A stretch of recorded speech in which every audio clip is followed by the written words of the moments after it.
మనం ఈ షార్ట్లో పేదరికం నుంచి ఎలా బయటపడాలి అనే 6 మేజర్ అంశాల గురించి చర్చించుకుందాం.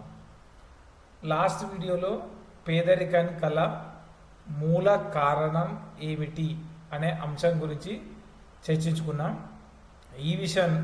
ఈ యొక్క వీడియోలో పేదరికం నుంచి ఎలా బయటికి రావాలి అనే 6 మోస్ట్ ఇన్ఫ్లుయెన్షియల్ పాయింట్స్ గురించి చర్చించుకుందాం. ఫస్ట్ది లర్న్ ఫైనాన్షియల్ లిటరసీ, అంటే ఫైనాన్షియల్ సంబంధించిన అంశాల గురించి నేర్చుకోవడం.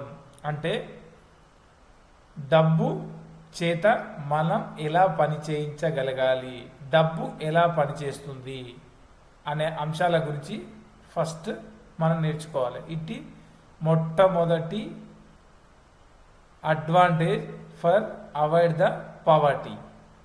Second one, start investing small, అంటే ఇన్వెస్టింగ్ పెట్టుబడుల మీద అవగాహన లేకపోతే చిన్న మొత్తంలోనైనా ప్రారంభించాలి. భయం చేత మన యొక్క పెట్టుబడులను వదిలేయకూడదు లేదా అలానే నిలిపివేసి ఉంచకూడదు. Like start with SIP with 100 rupees, like that. Build multiple income streams, అంటే రాబర్ట్ కియోసాకి చెప్పినట్టు అన్ని గుడ్లను ఒకే బుట్టలో పెట్టకూడదు. అనగా మీ యొక్క ఆదాయ మార్గాలను ఎంచుకోవాలి. డిఫరెంట్ ఆదాయ మార్గాలను వెతుక్కోవాలి. Only not depend on the salary, like rental income, fixed deposit, etcetera. Improve your skill continuously, అంటే మీ యొక్క నైపుణ్యాన్ని కాలంతో పాటు మెరుగుపరుచుకుంటూ ఉండాలి.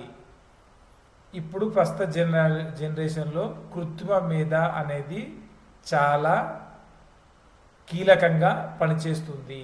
అంటే కృత్రిమ మేధ అనే స్కిల్ని మనం నేర్చుకోవాలి. కాలంతో పాటు మన యొక్క స్కిల్స్ని అప్డేట్ చేసుకోవాలి. అవాయిడ్ బ్యాడ్ డెబ్ట్స్, అంటే చెడ్డ అప్పులు అని అర్థం. చెడ్డ అప్పులు అంటే మన నుంచి మన ఆదాయాన్ని కోల్పోయే మార్గాలు. ఉదాహరణకు, మనకు కారు కొనే పొటెన్షియల్ లేకపోయినా కూడా కారు కొనడం, ఇది చెడ్డ అప్పు కిందికి వస్తుంది. మంచి అప్పు అంటే అప్పు చేసి ఒక రెవెన్యూను జనరేట్ చేసుకోవడం. ఇటువంటి బ్యాడ్ అప్పులను అవాయిడ్ చేయాలి. థింక్ లాంగ్ టర్మ్, అంటే లాంగ్ టర్మ్ గురించి థింక్ చేయాలి. You should not think about short term, అంటే స్వల్పకాలిక లాభాల కోసం మన మైండ్ను ట్రైన్ చేయకూడదు. దీర్ఘకాలిక లాభాల కోసం మన యొక్క మెదడును ట్రైన్ చేయాలి. ఇటువంటి మోర్ కిల్లర్ కంటెంట్ కోసం please subscribe my channel. Thank you for watching.